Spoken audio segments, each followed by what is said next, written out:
നമസ്കാരം. കോഴിക്കോട് കാരിശ്ശേരി റോഡിൽ വെട്ടിനുറുക്കിയ നിലയിൽ മൃതദേഹം. പന്തളത്ത് അച്ഛനെയും അമ്മയെയും കൊലപ്പെടുത്തി കിണറ്റിൽ തള്ളിയത് മകൻ. തൃശൂരിൽ കവർച്ചാക്കേസിലെ പ്രതികൾ പിടിയിൽ. മുത്തങ്ങ അതിർത്തി വഴി സ്ഫോടക വസ്തുക്കൾ കടത്താൻ ശ്രമം. ഇടുക്കിയിൽ നായാട്ടിന് പോയ ആൾ വെടിയേറ്റ് മരിച്ച കേസിൽ ഒരാൾ കീഴടങ്ങി. ഹാപ്പി രാജേഷ് വധക്കേസിലെ പ്രതികളെ കോടതി വെറുതെ വിട്ടു. നടിക്കേസിൽ കൂടുതൽ ചോദ്യം ചെയ്യലുകൾ കാണാം. ക്രൈംബ്രാഞ്ച് ആരംഭിക്കുന്നു. കൊച്ചിയിൽ നടിയെ ആക്രമിച്ച കേസിൽ നടി കാവ്യ മാധവനെ ചോദ്യം ചെയ്യും. റിയൽ എസ്റ്റേറ്റ് ഇടപാടുകളിൽ വ്യക്തത വരുത്താനാണ് ചോദ്യം ചെയ്യൽ. നടൻ സിദ്ദിഖിനെയും അന്വേഷണ സംഘം ചോദ്യം ചെയ്യും. അതേസമയം പാലാ സബ് ജയിലിൽ വിഷ്ണുവിന്റെ സഹതടവുകാരനായ രാമപുരം സ്വദേശി ടോൺസിനെ ചോദ്യം ചെയ്തു. ഇയാളിൽ നിന്ന് നിർണായക വിവരങ്ങൾ ലഭിച്ചുവെന്നാണ് സൂചനകൾ. റിപ്പോർട്ടിലേക്ക്. നടി ആക്രമിക്കപ്പെട്ട സംഭവത്തിന് പിന്നിലെ ഗൂഢാലോചന കുരുക്കൊഴിക്കുന്നതിന്റെ അവസാന ഘട്ടത്തിലാണ് അന്വേഷണ സംഘം. പൾസർ സുനിയെ ചോദ്യം ചെയ്യുന്നതിന് സമാന്തരമായി കേസിൽ ആരോപണ വിധേയരുമായി അടുത്ത ബന്ധമുള്ളവരിൽ നിന്നും പോലീസ് മൊഴിയെടുത്തു. മിമിക്രി കലാകാരൻ KS പ്രസാദ്, നാദിർഷയുടെ അടുത്ത സുഹൃത്ത് അസീസ് എന്നിവരെയാണ് വിളിച്ചുവരുത്തി മൊഴിയെടുത്തത്. തനിക്ക് കേസുമായി ബന്ധമില്ലെന്ന് പ്രസാദ് മാധ്യമങ്ങളോട് പറഞ്ഞു. പൾസർ സുനിയുടെ സുഹൃത്തായ വിഷ്ണുവിന്റെ സഹതടവുകാരനായിരുന്ന ടോൺസ് എന്നയാളിൽ നിന്നും പോലീസ് മൊഴിയെടുത്തിട്ടുണ്ട്. സിനിമാ രംഗത്തെ മറ്റു ചില പ്രമുഖർക്കും ഗൂഢാലോചനയിൽ പങ്കുണ്ടെന്ന് സുനി പറഞ്ഞുവെന്ന് വിഷ്ണു ടോൺസിനോട് വെളിപ്പെടുത്തിയിരുന്നു. ഈ വിവരം ടോൺസ് പോലീസിനെ അറിയിക്കുകയായിരുന്നു. ഇതിനെ തുടർന്നാണ് ഇയാളെ വിളിച്ചുവരുത്താൻ അന്വേഷണ സംഘം തീരുമാനിച്ചത്. അതേസമയം നടി കാവ്യ മാധവനെ ഉടൻ ചോദ്യം ചെയ്തേക്കുമെന്ന് സൂചനയുണ്ട്. നടിയെ ആക്രമിക്കുന്ന ദൃശ്യങ്ങൾക്കായി കാവ്യയുടെ കടയിൽ അന്വേഷണ സംഘം റെയ്ഡ് നടത്തിയിരുന്നു. ഇതുമായി ബന്ധപ്പെട്ട കൂടുതൽ കാര്യങ്ങൾ അറിയുന്നതിനാണ് ചോദ്യം ചെയ്യൽ. കാവ്യയുടെ ചില റിയൽ എസ്റ്റേറ്റ് ഇടപാടുകളും അന്വേഷണ പരിധിയിലാണ്. നടൻ സിദ്ദിഖിനോടും മൊഴിയെടുക്കാൻ ഹാജരാകാൻ പോലീസ് ആവശ്യപ്പെട്ടതായി സൂചനയുണ്ട്. S. നികേഷ്, കൊച്ചി.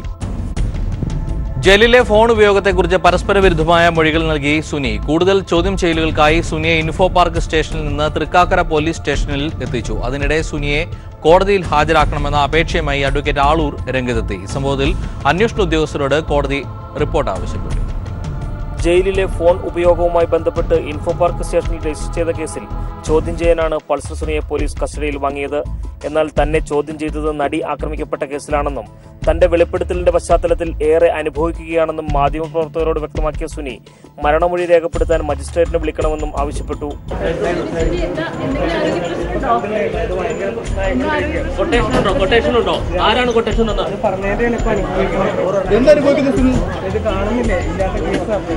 നാദിർഷയെയും അപ്പുണ്ണിയെയും ഫോൺ വിളിച്ചുവെന്ന് സുനി സമ്മതിച്ചു. സുനിയുടെ 1 വർഷത്തെ ഫോൺ കോളുകൾ പോലീസ് പരിശോധിച്ചെങ്കിലും പൾസർ സുനി ദിലീപിനെ നേരിട്ട് വിളിച്ചിട്ടില്ല. പൾസർ സുനി വിളിച്ച നമ്പറുകളിൽ ദിലീപിന്റെ ഫോൺ നമ്പറുകൾ ഇല്ലെന്ന് വ്യക്തമായിട്ടുണ്ട്. എന്നാൽ ഗൂഢാലോചനയുമായി ബന്ധപ്പെട്ട് കൂടുതൽ കാര്യങ്ങൾ വെളിപ്പെടുത്താൻ സുനി തയ്യാറായില്ല. ഈ സാഹചര്യത്തിൽ മൂവരെയും ഒരുമിച്ചിരുത്തി ചോദ്യം ചെയ്യാനുള്ള സാധ്യതയും പോലീസ് പരിശോധിക്കുകയാണ്. ഫോൺ ജയിലിൽ ലഭിച്ചതിനെക്കുറിച്ച് പരസ്പര വിരുദ്ധമായ മൊഴികളാണ് സുനി പോലീസിന് നൽകിയത്. അതേസമയം സുനിയുടെ കസ്റ്റഡി കാലാവധി അവസാനിപ്പിച്ച് കോടതിയിൽ ഹാജരാക്കണമെന്ന അപേക്ഷ അഡ്വക്കേറ്റ് ആളൂർ കാക്കനാട് മജിസ്ട്രേറ്റ് കോടതിയിൽ നൽകി. സംഭവത്തിൽ അന്വേഷണ ഉദ്യോഗസ്ഥരോട് കോടതി റിപ്പോർട്ട് ആവശ്യപ്പെട്ടു. TP Prashanth, news bureau, Kochi. നടി വാഹനത്തിനുള്ളിൽ ആക്രമണത്തിനിരയാകുന്ന ദൃശ്യങ്ങൾ പ്രതിഭാഗത്തിന് നൽകാനാകില്ലെന്ന് കോടതി. ഇത് സംബന്ധിച്ച് പ്രതിഭാഗം നൽകിയ അപേക്ഷ അങ്കമാലി കോടതി തള്ളി. ഇതിനിടെ പൾസർ സുനി ജയിലിനുള്ളിൽ ഉപയോഗിച്ച മൊബൈൽ ഫോൺ കോയമ്പത്തൂരിൽ നിന്ന് മോഷ്ടിച്ചതാണെന്ന് അന്വേഷണത്തിൽ വ്യക്തമായി. വാഹനത്തിനുള്ളിൽ നടി ആക്രമണത്തിന് ഇരയാകുന്ന ദൃശ്യങ്ങൾ ഉൾപ്പെടെ 42 തെളിവുകളുടെ പകർപ്പാണ് പ്രതിഭാഗം കോടതിയിൽ ആവശ്യപ്പെട്ടത്. എന്നാൽ പ്രതിഭാഗത്തിന്റെ ആവശ്യത്തെ പോലീസ് കോടതിയിൽ ശക്തമായി എതിർത്തു. ദൃശ്യങ്ങൾ പ്രതിഭാഗത്തിന് കൈമാറാനാകില്ലെന്നായിരുന്നു പോലീസിന്റെ നിലപാട്. ഇത് അംഗീകരിച്ചുകൊണ്ടാണ് ദൃശ്യങ്ങൾ പ്രതിഭാഗത്തിന് നൽകേണ്ടതില്ലെന്ന് അങ്കമാലി കോടതി വ്യക്തമാക്കിയത്. സംഭവ ദിവസം പ്രതികൾ സഞ്ചരിക്കുന്നതിന്റെ CCTV ദൃശ്യങ്ങളും വിവിധ നിരീക്ഷണ ക്യാമറകളിൽ നിന്ന് പോലീസ് ശേഖരിച്ചിരുന്നു. ഇവ പരിശോധിക്കുന്നതിന് എതിർപ്പില്ലെന്നും പോലീസ് കോടതിയിൽ വ്യക്തമാക്കി. ഇവ കോടതിയിൽ വെച്ച് പ്രതിഭാഗത്തിന് പരിശോധിക്കാവുന്നതാണെന്നും പോലീസ് കോടതിയിൽ നിലപാടറിയിച്ചു. ഇതിനിടെ പൾസർ സുനി ജയിലിനുള്ളിൽ ഉപയോഗിച്ച മൊബൈൽ ഫോൺ സേലം സ്വദേശിയുടേതെന്ന് വ്യക്തമായി. ഇയാളിൽ നിന്ന് പോലീസ് മൊഴിയെടുത്തു. തന്റെ മകനു വേണ്ടിയാണ് ഫോൺ വാങ്ങിയതെന്നും സേലം സ്വദേശിയായ സാമിക്കണ്ണ് പോലീസിന് നൽകിയ മൊഴിയിൽ പറയുന്നു. തന്റെ സുഹൃത്തായ ശരണപ്രിയന് ഫോൺ കൈമാറിയെന്നാണ് സാമിക്കണ്ണിന്റെ മകന്റെ മൊഴി. ഒക്ടോബറിൽ കോയമ്പത്തൂരിൽ വെച്ച് ഫോൺ കളവ് പോയതായി ശരണപ്രിയൻ പോലീസിനോട് പറഞ്ഞു. ഏപ്രിൽ മുതൽ ഫോൺ കാക്കനാട് ജയിലിന്റെ മൊബൈൽ ടവറിന് പരിധിയിൽ ഉണ്ടായിരുന്നുവെന്നും പോലീസ് കണ്ടെത്തിയിട്ടുണ്ട്. പിന്നീട് മഹേഷ് എന്നയാളാണ് ഫോൺ ജയിലിനുള്ളിലേക്ക് കടത്തിയതെന്നും വ്യക്തമായി. News bureau, Kochi. നടിയെ ആക്രമിച്ച കേസിൽ മിമിക്രി താരം KS പ്രസാദിന്റെ മൊഴിയെടുത്തു. അതേസമയം കേസിൽ ചെറിയ മീനാണോ വലിയ മീനാണോ കുടുങ്ങിയെന്ന് ഇപ്പോൾ പറയാനാകില്ലെന്ന് Aluva rural SP AV George പറഞ്ഞു. അന്വേഷണം ശരിയായ ദിശയിലാണ് പുരോഗമിക്കുന്നതെന്ന് IGP വിജയനും അഭിപ്രായപ്പെട്ടു. നടിയെ ആക്രമിച്ച കേസിൽ മിമിക്രി താരം KS പ്രസാദിനെ ആലുവ പോലീസ് ക്ലബ്ബിൽ മൊഴി ശേഖരിക്കാനായി വിളിച്ചു വരുത്തുകയായിരുന്നു. എന്നാൽ തന്നെ വിളിച്ചു വരുത്തിയതല്ല, ഒരു സുഹൃത്തിനെ കാണാനായി എത്തിയതാണെന്ന് KS പ്രസാദ് മാധ്യമങ്ങളോട് പറഞ്ഞു. ഇപ്പോഴാണ് എന്റെ വീട്ടിൽ നിന്ന് വിളിച്ചു പറഞ്ഞത് എന്നെ ചോദ്യം ചെയ്യണം. ഞാൻ പറഞ്ഞു ഞാനൊരു കൂട്ടുകാരൻ ഫ്രണ്ടിനെ കാണാൻ വന്നതാ. എൻ്റെ ഒരു സുഹൃത്തിനെ വേറെ പേഴ്സണലായിട്ടൊരു കാര്യത്തിന് കാണാൻ വന്നതാ. ഇതുമായിട്ട് യാതൊരു ബന്ധമില്ല. അപ്പൊ അത് ചാനലിൽ ഇങ്ങനെ എഴുതി കാണിക്കുന്നത് കണ്ടപ്പോ ഇതിനകത്ത് കയറുന്നവരെ മുഴുവൻ ഈ കേസിലെ പ്രതികളൊന്നുമില്ല, പ്രതികളുമെല്ലാം ചുമ്മാ വന്നതാ. എൻ്റെ ഒരു സുഹൃത്ത്, പോലീസ് ഉദ്യോഗസ്ഥനാണോ? എൻ്റെ ഒരു പേഴ്സണൽ ഫ്രണ്ടിനെ കാണാൻ വന്നത്. അതേസമയം കേസിൽ ചെറിയ മീനാണോ വലിയ മീനാണോ കുടുങ്ങിയെന്ന് ഇപ്പോൾ പറയാനാകില്ലെന്ന് Aluva rural SP AV George വ്യക്തമാക്കി. അത് നമ്മൾ അന്വേഷണം ഇല്ല, അത് ഇപ്പൊ ഈ സമയത്ത് എന്താ പറയാൻ പറ്റുന്നത്? ചെറുതാണോ വലുതാണോ നമുക്കല്ല, പോലീസ് കാര്യം അന്വേഷിക്കുന്നു. ജയിലിൽ ഫോൺ എത്തിച്ചത് പോലീസ് തന്ത്രത്തിന്റെ ഭാഗമല്ലെന്ന് IG P വിജയനും പ്രതികരിച്ചു.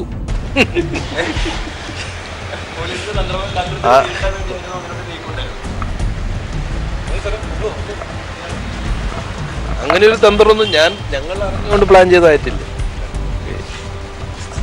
ഇതിനിടെ സ്ത്രീവിരുദ്ധ പരാമർശങ്ങൾ നടത്തിയതിന്റെ പേരിൽ ഇന്നസെന്റ് MP സ്ഥാനം രാജിവെക്കണമെന്ന് പ്രതിപക്ഷ നേതാവ് രമേശ് ചെന്നിത്തല അഭിപ്രായപ്പെട്ടു.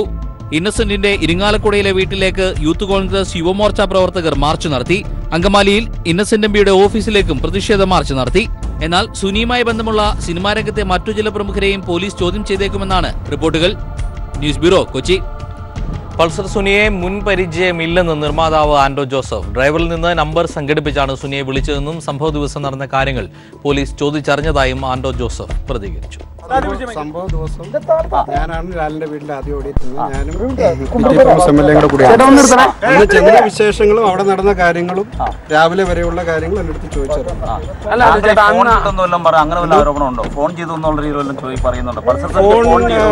എന്റെ ഫോൺ കോളിൽ പോയതൊക്കെ അവരുടെ സ്റ്റേറ്റ്മെന്റ്. പക്ഷെ ഇന്ന് അതൊന്നും ചോദിച്ചില്ല. നമ്മളോട് ഡീറ്റെയിൽ ആയിട്ട് ചോദിച്ചിരിക്കുന്ന കാര്യങ്ങൾ നടന്ന സംഭവങ്ങളെല്ലാം ചോദിച്ചിട്ടുണ്ട്.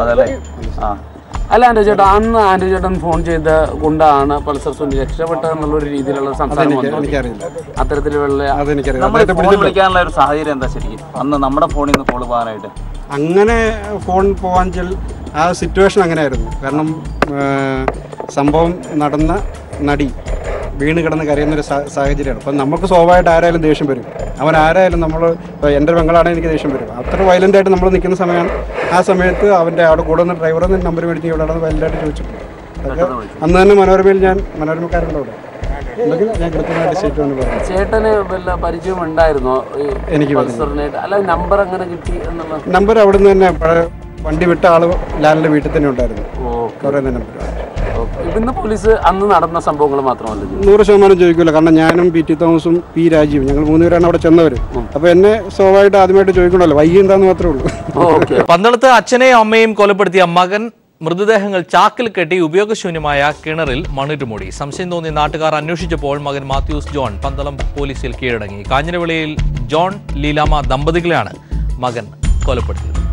പന്തളത്ത് കാഞ്ഞിരവിളയിൽ ജോൺ ലീലാമ ദമ്പതികളെ കഴിഞ്ഞ കുറെ ദിവസമായി കാണാനില്ലായിരുന്നു. നാട്ടുകാർ ചോദിച്ചപ്പോഴെല്ലാം ഇവർ ധ്യാനത്തിന് പോയിരുന്നു എന്നായിരുന്നു മകൻ മാത്യൂസ് ജോൺ എന്ന മാജോ എല്ലാവരോടും പറഞ്ഞിരുന്നത്. എന്നാൽ കഴിഞ്ഞ ദിവസം ഇവരുടെ വീടിനടുത്തുള്ള റബ്ബർ തോട്ടത്തിലെത്തിയ ജോലിക്കാർ റബ്ബർ തോട്ടത്തിലെ ഉപയോഗശൂന്യമായ കിണറിൽ നിന്നും ദുർഗന്ധം വരുന്നത് മാജോയോട് ചോദിച്ചപ്പോൾ നായയെ തല്ലിക്കൊന്നിട്ടതെന്നായിരുന്നു മറുപടി. നാട്ടുകാർക്ക് സംശയമുണ്ടെന്ന് മനസ്സിലാക്കിയ മാജോ കഴിഞ്ഞ ദിവസം മണ്ണുമാന്തി യന്ത്രം ഉപയോഗിച്ച് ഈ കിണർ മണ്ണിട്ട് മൂടി. തുടർന്ന് നാട്ടുകാർ മാജോയുടെ അടുത്ത് വീണ്ടും വീട്ടുകാരെക്കുറിച്ച് അന്വേഷിച്ചു വന്നു. നാട്ടുകാർക്ക് സംശയം വർദ്ധിച്ചു എന്ന് മനസ്സിലാക്കിയ മാജോ ഇന്നലെ വീട്ടിൽ നിന്നും പോവുകയും ഇന്ന് രാവിലെ പന്തളം പോലീസ് സ്റ്റേഷനിലെത്തി കാര്യങ്ങളെല്ലാം വിശദമാക്കുകയും ചെയ്തു. തുടർന്നാണ് പോലീസ് എത്തി മണ്ണുമാന്തി യന്ത്രം ഉപയോഗിച്ച് കിണറിലെ മണ്ണ് നീക്കിയപ്പോൾ ചാക്കിൽ കെട്ടിയ നിലയിൽ ഇരുവരുടെയും മൃതദേഹങ്ങൾ കണ്ടെത്തിയത്. മൃതദേഹത്തിന് പഴക്കമുണ്ടെന്ന് പോലീസ് പറഞ്ഞു. മുതിർന്ന പോലീസ് ഉദ്യോഗസ്ഥരുടെയും RDOയുടെയും സാന്നിധ്യത്തിലായിരുന്നു മൃതദേഹങ്ങൾ കണ്ടെടുത്തത്. News bureau, Pathanamthitta. കോഴിക്കോട് കാരശ്ശേരിയിൽ വെട്ടിനുറുക്കിയ നിലയിൽ മൃതദേഹം കണ്ടെത്തി. കൈയും കാലും തലയും വെട്ടിമാറ്റി ചാക്കിൽ കെട്ടിയ നിലയിലായിരുന്നു മൃതദേഹം. കാരശ്ശേരി തുണ്ടിമേൽ റോഡിലാണ് പുരുഷന്റെ മൃതദേഹം കണ്ടെത്തിയത്. പോലീസ് അന്വേഷണം ആരംഭിച്ചു.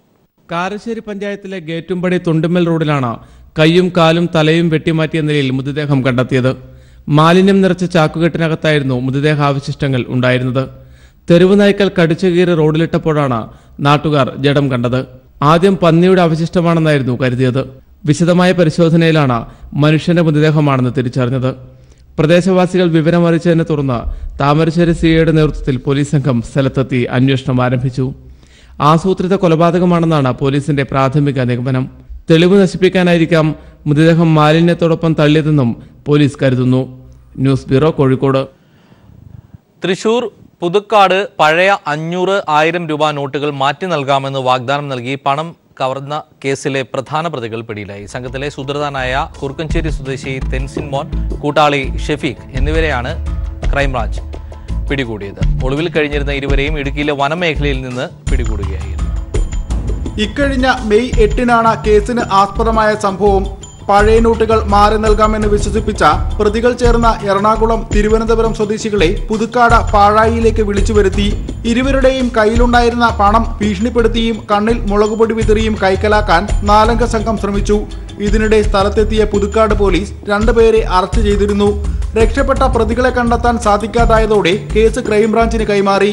പിടിയിലായ പ്രതികളിൽ നിന്ന് സംഘത്തിന്റെ സൂത്രധാരൻ തെൻസിൻ ആണെന്ന വിവരം ലഭിച്ചു.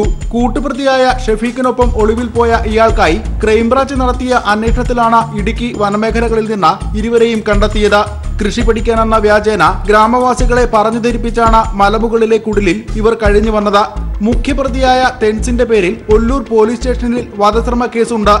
മണ്ണുത്തി സ്റ്റേഷനിലെ തട്ടിപ്പ് കേസിലും ഇയാൾ പ്രതിയാണ്. തൃശൂർ ജില്ലാ ക്രൈംബ്രാഞ്ച് ഡിവൈഎസ്പി ഫ്രാൻസിസ് ഷെൽബിയുടെ നേതൃത്വത്തിൽ നടത്തിയ തിരച്ചിലിലാണ് പ്രതികൾ പിടിയിലായത്. News bureau, Thrissur. കർണാടകത്തിൽ നിന്ന് കേരളത്തിലേക്ക് കടത്തിയ വൻ സ്ഫോടക വസ്തു ശേഖരം പോലീസ് പിടികൂടി. വയനാട് മുത്തങ്ങലയിൽ വെച്ചാണ് ലോറിയിൽ കടത്തുകയായിരുന്ന സ്ഫോടക വസ്തുക്കൾ പിടികൂടിയത്. സംഭവവുമായി ബന്ധപ്പെട്ട് 4 പേരെ പോലീസ് കസ്റ്റഡിയിലെടുത്തിട്ടുണ്ട്. 189 പെട്ടികളിലായി സൂക്ഷിച്ചിരുന്ന 4700 കിലോ നിയോജൽ, 95 ചാക്ക് അമോണിയം നൈട്രേറ്റ്, 20 പെട്ടി സേഫ്റ്റി ഫ്യൂസുകൾ എന്നിവയാണ് പോലീസ് പിടികൂടിയത്. ടോറസ് ലോറിയിൽ ഉള്ളിച്ചാക്കുകൾക്കിടയിൽ ഒളിപ്പിച്ച നിലയിലായിരുന്നു സ്ഫോടക വസ്തുക്കൾ സൂക്ഷിച്ചിരുന്നത്. രഹസ്യവിവരത്തെ തുടർന്ന് സുൽത്താൻ ബത്തേരി CI MD സുനിലിന്റെ നേതൃത്വത്തിലുള്ള പോലീസ് സംഘം നടത്തിയ പരിശോധനയിലാണ് സ്ഫോടക വസ്തുക്കൾ കണ്ടെടുത്തത്. മുത്തങ്ങിക്കടുത്ത് തകരപ്പാടിയിൽ വെച്ച് ലോറിയും അകമ്പടിയായി വന്ന കാറും പോലീസ് കസ്റ്റഡിയിലെടുത്തു. തൃശൂർ ദേശമംഗലം സ്വദേശികളായ lorry driver Sathyaneshan, cleaner Krishnakumar, pilot കാറിൽ സഞ്ചരിച്ചിരുന്ന തമിഴ്നാട് സ്വദേശികളായ രംഗനാഥൻ, മുരളീകൃഷ്ണൻ എന്നിവരെയും കസ്റ്റഡിയിലെടുത്തു. ബംഗളൂരുവിൽ നിന്ന് മലപ്പുറം മഞ്ചേരിയിലേക്ക് കൊണ്ടുവന്നതാണ് സ്ഫോടക വസ്തുക്കൾ എന്നാണ് ഇവർ പോലീസിനോട് പറഞ്ഞത്. ഇവരെ ചോദ്യം ചെയ്തു വരികയാണ്. മലപ്പുറം, തൃശൂർ ജില്ലകളിലെ കരിങ്കൽ ക്വാറികൾക്ക് ചില്ലറ വിൽപ്പന നടത്താനാണ് ഇത്രയും സ്ഫോടക വസ്തുക്കൾ ഒരുമിച്ച് കൊണ്ടുവന്നതെന്നാണ് പോലീസിന്റെ നിഗമനം. News bureau, Wayanad.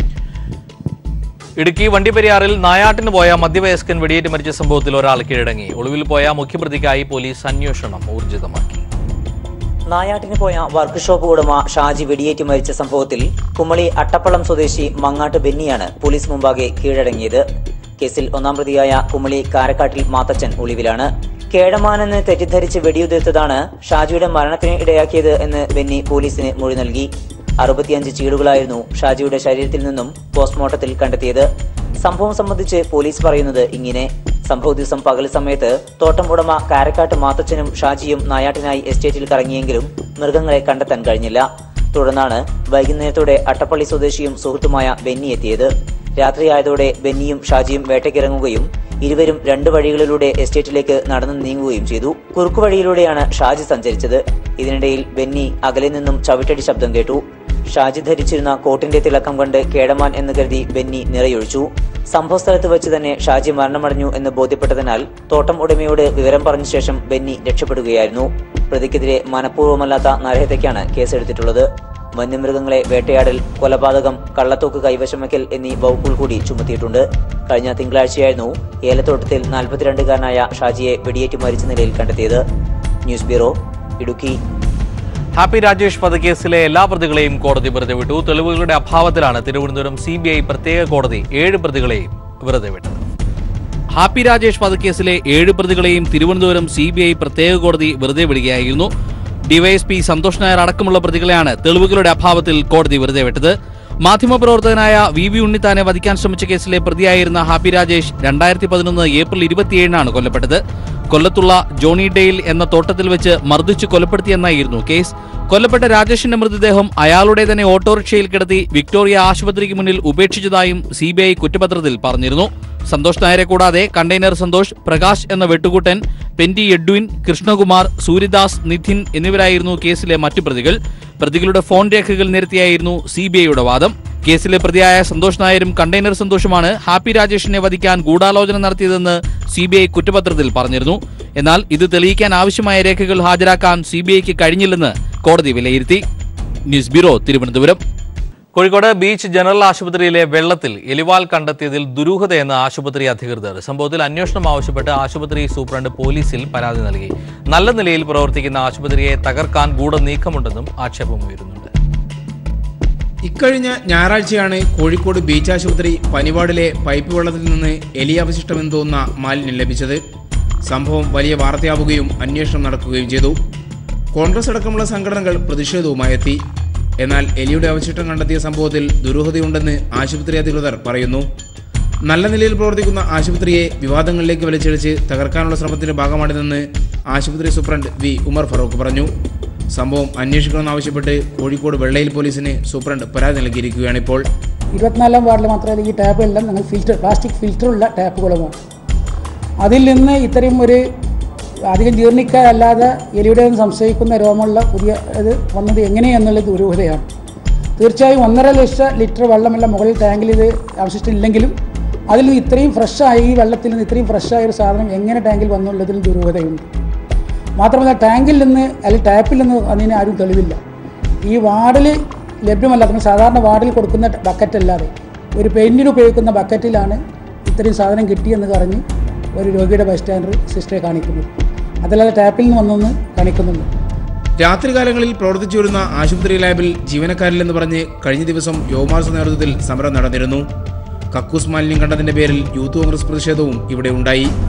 ഇതെല്ലാം ആശുപത്രിയെ ഇല്ലാതാക്കാനുള്ള ചില ഗൂഢനീക്കത്തിന്റെ ഭാഗമാണെന്ന് ആശുപത്രി അധികൃതർ പറയുന്നു. ആശുപത്രിയിൽ പോലീസ് എയ്ഡ് പോസ്റ്റ് സ്ഥാപിക്കണമെന്നാവശ്യപ്പെട്ട് DMOക്കും സൂപ്രണ്ട് കത്ത് നൽകിയിട്ടുണ്ട്. News bureau, Kozhikode. കാട്ടുപന്നിയെ പിടികൂടി ഇറച്ചിയാക്കി സൂക്ഷിച്ച കേസിൽ കൊല്ലം കുളത്തൂപ്പുഴ RPLലെ ജീവനക്കാരും ഉദ്യോഗസ്ഥരും വനപാലകരുടെ പിടിയിലായി. വിശ്വംഭരൻ, KV വിശ്വനാഥൻ, മനോരാജ് തുടങ്ങിയവരെ കസ്റ്റഡിയിലെടുത്തു. അഞ്ചൽ ഫോറസ്റ്റ് റേഞ്ചിലെ ROB RJന് ലഭിച്ച രഹസ്യവിവരത്തിന്റെ അടിസ്ഥാനത്തിൽ നടത്തിയ പരിശോധനയിലാണ് പാചകം ചെയ്തു സൂക്ഷിച്ചിരുന്ന 5 കിലോ കാട്ടുപന്നിക്കറി പിടിച്ചെടുത്തത്. പിടിയിലായ RPLലെ ജീവനക്കാരും ഉദ്യോഗസ്ഥരുമായ വിശ്വംഭരൻ, KV വിശ്വനാഥൻ, മനോരാജ് എന്നിവരെ കൂടാതെ ഇറച്ചി വ്യാപാരത്തിൽ പങ്കാളികളായ ഓയിൽ പാം ഇന്ത്യയിലെ തൊഴിലാളികളിലെ ചിലരും കാട്ടുപന്നിയെ പിടികൂടിയവരുടെ സംഘത്തിലുണ്ട്. ഇവർക്കായി തിരച്ചിൽ ഊർജിതമാക്കിയതായി അന്വേഷണ സംഘം അറിയിച്ചു. തെന്മല കുളത്തുപുഴ കേന്ദ്രീകരിച്ച് എസ്റ്റേറ്റിനുള്ളിൽ വന്യമൃഗ വേട്ട ഒരിടക്കാലത്തിനു ശേഷം വീണ്ടും ബലപ്പെട്ടതായി പരാതി ഉയർന്നതിനെ തുടർന്ന് നിരീക്ഷണം ശക്തമാക്കിയിരുന്നു. ഈ മേഖലയിൽ ഉടമസ്ഥരില്ലാത്ത കന്നുകാലികളെ പിടികൂടുന്നതായും വിവരമുണ്ടെങ്കിലും എസ്റ്റേറ്റിലെ ചിലർ ഇതിൽ ബന്ധപ്പെട്ടിട്ടുള്ളതിനാൽ എല്ലാം രഹസ്യമാക്കി വച്ചിരിക്കുകയാണ്. Deputy range forest officer S Saseendran, FO V Ullas തുടങ്ങിയവർ റെയ്ഡിൽ പങ്കെടുത്തു. ന്യൂസ് ബ്യൂറോ, കൊല്ലം. ബംഗളൂരുവിൽ മതത്തിന്റെ പേരിൽ അപമാനിക്കപ്പെട്ട മലയാളി ദമ്പതികൾ നിയമ നടപടികൾക്ക് ഒരുങ്ങുന്നു. ബംഗളൂരു ഹോട്ടലിൽ വ്യത്യസ്ത മതത്തിലായതിന്റെ പേരിൽ ദമ്പതികൾക്ക് മുറി നിഷേധിച്ചിരുന്നു. സംഭവത്തിൽ മനുഷ്യാവകാശ കമ്മീഷനും പരാതി നൽകുമെന്ന് ഷഫീഖും ദിവ്യയും പീപ്പിൾ ടിവിയോട് പറഞ്ഞു. ചൊവ്വാഴ്ചയാണ് ബംഗളൂരുവിലെത്തിയ തിരുവനന്തപുരം സ്വദേശിയും മാധ്യമപ്രവർത്തകരുമായ ഷഫീഖിനും ഭാര്യയും ഗവേഷക വിദ്യാർത്ഥിയുമായ ദിവ്യയ്ക്കും ദുരനുഭവമുണ്ടായത്. വ്യത്യസ്ത മതവിശ്വാസികളായതിന്റെ പേരിൽ ഇവർക്ക് ഹോട്ടലിൽ മുറി നിഷേധിക്കപ്പെടുകയായിരുന്നു. ബംഗളൂരു നിയമസർവകലാശാലയിലെ അസിസ്റ്റന്റ് പ്രൊഫസർ തസ്തികയിലേക്കുള്ള അഭിമുഖത്തിനായാണ് ഭർത്താവ് ഷഫീഖിനൊപ്പം ദിവ്യ എത്തിയത്. ആദ്യം മുറി അനുവദിക്കാമെന്ന് പറഞ്ഞ BMTC ബസ് സ്റ്റാൻഡിന് സമീപത്തെ ഒലീവ് റെസിഡൻസി എന്ന ഹോട്ടൽ അധികൃതർ തിരിച്ചറിയൽ രേഖ കണ്ടതോടെയാണ് നിലപാട് മാറ്റിയതെന്ന് ദിവ്യ പറഞ്ഞു. ഷെഫി ID കാർഡ് എടുക്കുന്നു, അയാൾക്ക് കാണിക്കുന്നു. അപ്പം കാണിച്ചിട്ട് അടുത്ത് ഞാനും എടുക്കുന്ന ID കാർഡ്. അപ്പം ഷെഫിൻ്റെ ID കാർഡിൽ ഷെഫീക്ക് എന്ന് കാണിച്ചിട്ട് അയാൾ നോക്കുമ്പം ദിവ്യയാണ്. പിന്നെ അയാൾ പറയുന്നത് നിങ്ങൾക്ക് റൂം തരാൻ പറ്റില്ല, it is not permitted to give you room എന്നാണ് പറയുന്നത്, തരാൻ പറ്റില്ല എന്ന് പറയുന്നത്. അതെന്താണ് കാര്യം എന്ന് ചോദിക്കുമ്പോഴത്തേക്കും അയാൾ പറയുന്നത് ദിവ്യ ഷെഫിക്ക് ഇങ്ങനെ റൂം തരാൻ പറ്റില്ല, അതായത് മുസ്ലിമാണ് ഹിന്ദുവാണ്, അതുകൊണ്ട് റൂം തരാൻ പറ്റുന്ന എക്സ്പ്രസ്ലി അയാൾ പറഞ്ഞിട്ടുണ്ട്. ഹോട്ടൽ അധികൃതരുടെ മനുഷ്യാവകാശ ലംഘനത്തിനെതിരെ നിയമ നടപടി സ്വീകരിക്കുമെന്ന് ഷഫീഖ് വ്യക്തമാക്കി. മനുഷ്യാവകാശ കമ്മീഷനും പരാതി നൽകും. ഇപ്പോൾ ഒരു അഡ്വക്കേറ്റിനെ കണ്ട് അതിൻ്റെ മറ്റ് കൺസൾട്ടേഷൻ നടത്തിയിട്ട് നമ്മൾ ചെയ്യുള്ളൂ. പക്ഷേ നമ്മളതിന് പോകും. അതുപോലെ തന്നെ ഹ്യൂമൻ റൈറ്റ് കമ്മീഷൻ തുടങ്ങിയിട്ടുള്ള എല്ലാ ലീഗൽ ബോഡീസുമായിട്ട് ബന്ധപ്പെട്ടുകൊണ്ട് നമുക്കുണ്ടായിട്ടുള്ള അവകാശ നിഷേധത്തിനെതിരെ ശക്തമായ രീതിയിൽ ലീഗലി ഫൈറ്റ് ചെയ്യുന്നതിനാണ് വിശ്വസിക്കുന്നത്. സംഭവം ഷഫീഖിൻ്റെ ഫേസ്ബുക്ക് പോസ്റ്റ് വഴി പുറത്തറിഞ്ഞതോടെ നിരവധി പേരാണ് ഫോണിലും അല്ലാതെയുമായി ഇവർക്ക് പിന്തുണ അറിയിക്കുന്നത്. News bureau, Kozhikode. അതീവ പരിസ്ഥിതി ലോല പ്രദേശമായ താമരശ്ശേരി ചുരത്തിൽ നിർമ്മാണ പ്രവർത്തനങ്ങൾ വ്യാപകമാകുന്നു. 2 ജില്ലകളെ ബന്ധിപ്പിക്കുന്ന ചുരം റോഡിന്റെ നിലനിൽപ്പിനെ തന്നെ ബാധിക്കുന്ന രൂപത്തിലാണ് ഇവിടെ കച്ചവട ലോബിയുടെ കടന്നുകയറ്റങ്ങൾ. ചുരത്തിന് സമീപമുള്ള ഭൂമി സർക്കാർ ഏറ്റെടുത്ത് സംരക്ഷിക്കണമെന്ന ആവശ്യം വയനാട്ടിൽ ശക്തമാവുകയാണ്.